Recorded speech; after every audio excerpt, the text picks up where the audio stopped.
विश्व युद्ध की चिंगारी, आर्मेनिया वर्सेस अजरबैजान।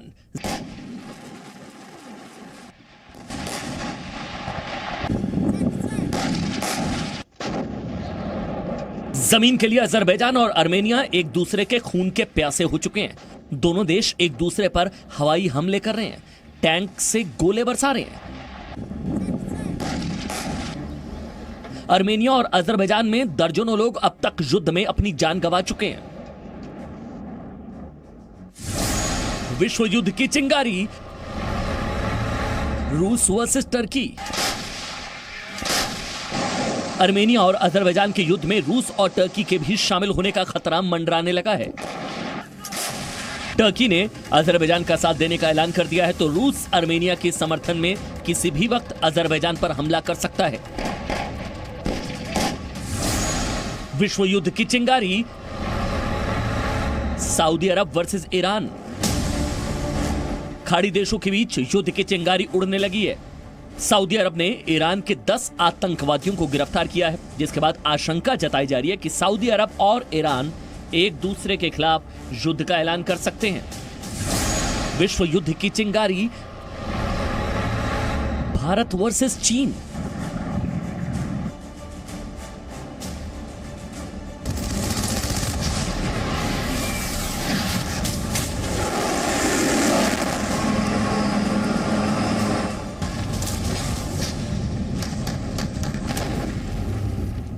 युद्ध की चिंगारी एशिया में भी भड़क रही है। भारत और चीन के बीच लद्दाख में सीमा पर तनाव अभी खत्म होता नहीं दिख रहा। उल्टा चीन ने तनाव को और भड़काने के लिए लद्दाख पर विवादित बयान दे दिया है, जिसके बाद भारत चीन के बीच LAC पर टेंशन बढ़ने की आशंका भी गहरा गई है। विश्व युद्ध की 4 चिंगारी, दुनिया के 4 मोर्चों पर चिंगारी सुलग रही है। अगर किसी ने इस चिंगारी को हवा दी तो यकीन मानिए 2020 में दुनिया विश्व युद्ध की आग में झुलस सकती है।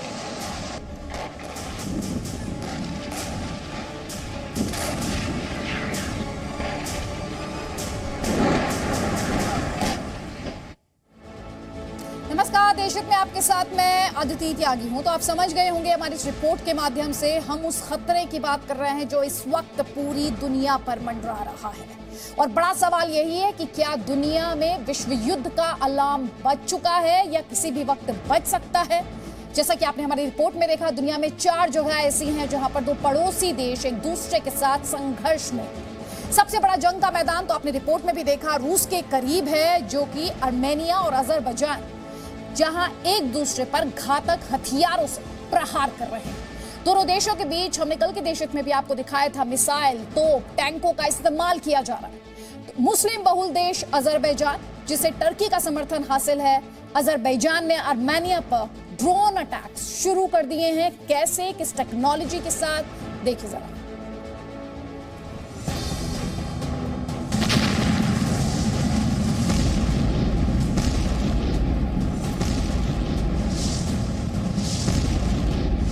खिलौने की तरह उड़ते टैंक,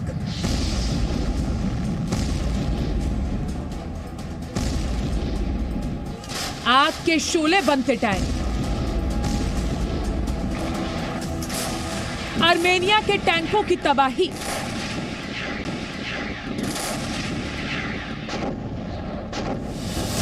अजरबैजान के ड्रोन का घातक प्रहार।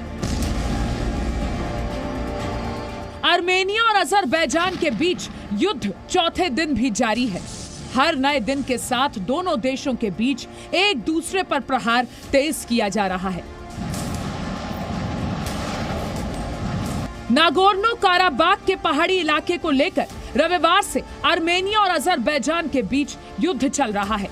दोनों ही ओर से भारी हथियारों का इस्तेमाल किया जा रहा है। आर्मेनिया के मिसाइल हमले में अजरबैजान के कई टैंक तबाह हुए, तो अजरबैजान ने भी जवाबी हमले में देर नहीं लगाई। अजरबैजान की ओर से आर्मेनिया के विरुद्ध ड्रोन युद्ध छेड़ दिया गया है। ड्रोन के जरिए अजरबैजान दुश्मन देश आर्मेनिया के टैंकों को तबाह करने पर तुला है। दावा किया जा रहा है कि अजरबैजान तुर्की से खरीदे गए ड्रोन का इस्तेमाल हमले के लिए कर रहा है। अजरबैजान ने तुर्की से बायरतार TB2 ड्रोन खरीदा था। ये मध्यम ऊंचाई पर उड़ते हुए लंबी दूरी तक हमला करने में सक्षम है। दावा ये भी किया जा रहा है कि अजरबैजान ने ड्रोन विमानों को आर्मेनिया से निपटने के लिए ही खरीदा था।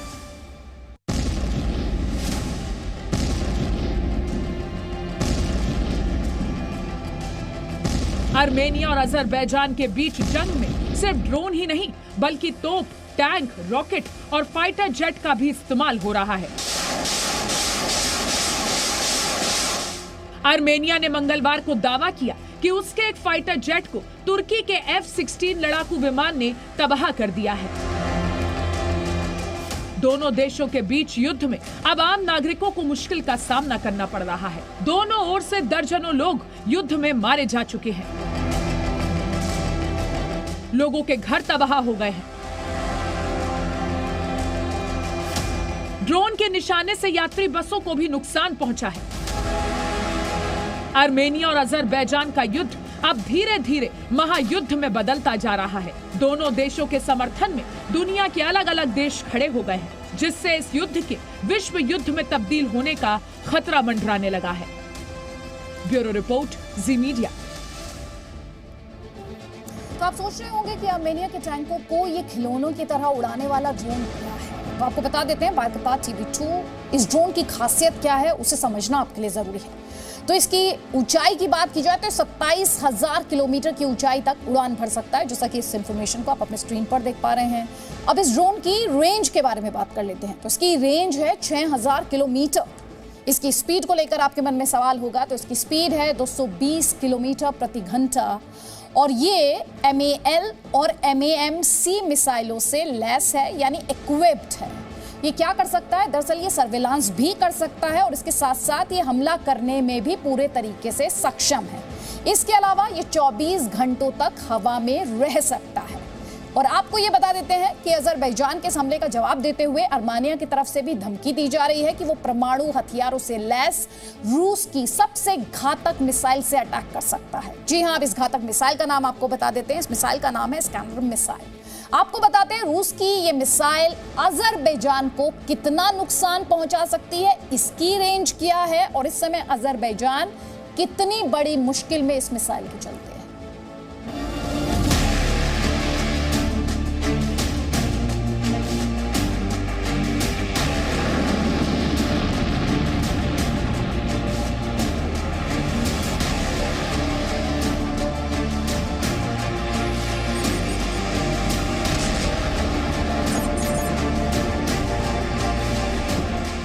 ये रूस की सबसे घातक मिसाइल है। NK-720 इस्कंदर बैलिस्टिक मिसाइल का निशाना अचूक है। इस मिसाइल के घरेलू संस्करण की रेंज 400 किलोमीटर है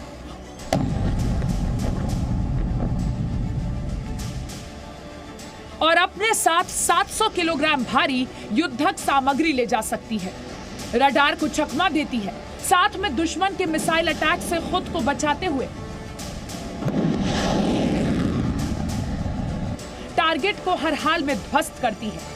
कहा तो यहां तक जाता है कि इस मिसाइल से अमेरिका भी कांपता है।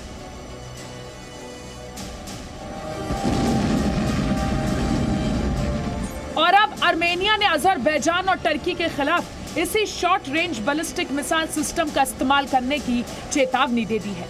इसकी वजह भी आर्मेनिया ने सबूतों के साथ बताई है।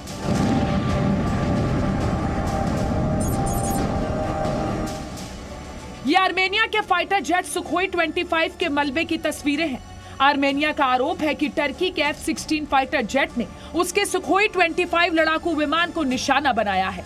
टर्की और अजरबैजान ने आर्मेनिया के इन आरोपों का खंडन किया है, लेकिन आर्मेनिया अपने दावे पर अड़ा है और नागोर्नो काराबाख के विवादित इलाके में इस्कंदर बैलिस्टिक मिसाइल का इस्तेमाल करने की धमकी दी है। इससे अंदाजा लगता है कि इस लड़ाई में टर्की की एंट्री से आर्मेनिया और अजरबैजान में तनाव कितना बढ़ चुका है। टर्की पूरी तरह से अजरबैजान के साथ खड़ा है। खुलासा यह भी हुआ है कि टर्की और पाकिस्तान दोनों मिलकर अपने अपने आतंकी अजरबैजान की तरफ से लड़ने के लिए नागोर्नो काराबाख इलाके में भेज रहे हैं। ये आतंकवादी गृह युद्ध से प्रभावित सीरिया और लीबिया से नागोर्नो काराबाख में भेजे जा रहे हैं। ये आतंकवादी 22 सितंबर और उसके बाद टर्की के रास्ते अजरबैजान की राजधानी बाकू पहुंचे थे। भारी हथियारों से लैस इन आतंकवादियों की तादाद करीब 1000 है। सभी अल हमजा ब्रिगेड के आतंकवादी बताए जा रहे हैं। टर्की के साथ पाकिस्तान की ISI भी इस साजिश में मिली हुई है और टर्की इन आतंकवादियों को $1500 से $2000 बतौर सैलरी भुगतान भी कर रहा है। टर्की और पाकिस्तान को इस साजिश की बड़ी कीमत चुकानी पड़ सकती है, क्योंकि आर्मेनिया के साथ रूस की सैन्य संधि है और ऐसे में आर्मेनिया की धरती पर अगर कोई हमला होता है तो रूस उसे अपने ऊपर किया गया अटैक मानेगा और ऐसे में रूस टर्की और पाकिस्तान दोनों को करारा जवाब दे सकता है। ब्यूरो रिपोर्ट, जी मीडिया।